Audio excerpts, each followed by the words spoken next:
নমস্কার বন্ধুরা, আমাদের হেসেলের আরেকটি ভিডিওতে আপনাদের সকলকে স্বাগত জানাই। আজ আমি বানাবো চিকেন টেকরি কাবাব। চলুন শুরু করা যাক। আমি এখানে চিকেন টেকরিগুলোকে নিয়ে নিয়েছি। এবারে দিয়ে দেবো কিছুটা নুন, দেবো ফ্রেশ ক্রিম, এবারে দেবো সামান্য পরিমাণ মেয়োনিজ। এখন আমি দিয়ে দেবো পুদিনা পাতা বাটা। এরপরে দিলাম চিলি ফ্লেক্স, একে একে দিয়ে দেবো তন্দুরি মশলা।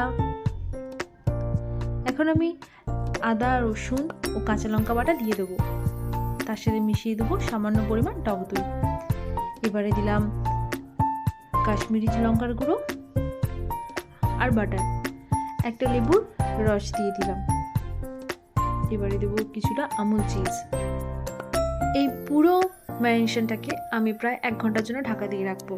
চিকেনটা যতক্ষণ ম্যারিনেট হয়ে থাকবে এর টেস্ট কিন্তু আরও বাড়বে।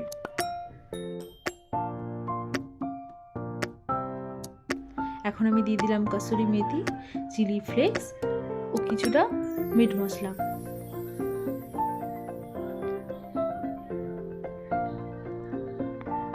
এখানে আমি আমার ইনফ্রারেড কুকটপের সুইচ অন করে বারবিকিউতে দিয়ে আমি টেম্পারেচারটা 500 সেট করে রেখেছি।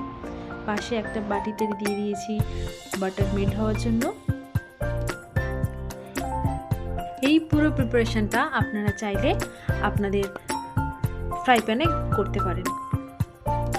এখানে টেংরিগুলোর চারপাশটা বেশ লাল লাল হয়ে যাওয়ার পরে আমি একটা ফ্রাই প্যানের মধ্যে দিয়ে দেবো বাটার আর দেবো সামান্য পরিমাণ চিলি ফ্লেক্স। ব্যাস, এরপরে আমি ওখানে কুক হয়ে যাওয়া এবারে আমি দিয়ে দেবো চিকেনগুলো। আঁচ কিন্তু আপনাদের কম রাখতে হবে। উপর থেকে কিছুটা ধনেপাতা অ্যাড করলাম। এটা কিন্তু টেস্টের জন্য না, শুধুমাত্র ডেকোরেশনের জন্য আমি দিলাম।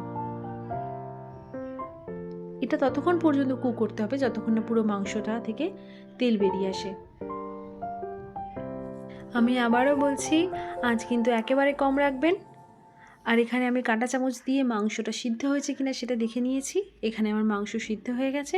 ব্যাস, আজকের মতো কমপ্লিট রেস্টুরেন্ট স্টাইলে চিকেন টেংরি কাবাব। আপনারা বাড়িতে একবার এইভাবে বানিয়ে দেখতে পারেন।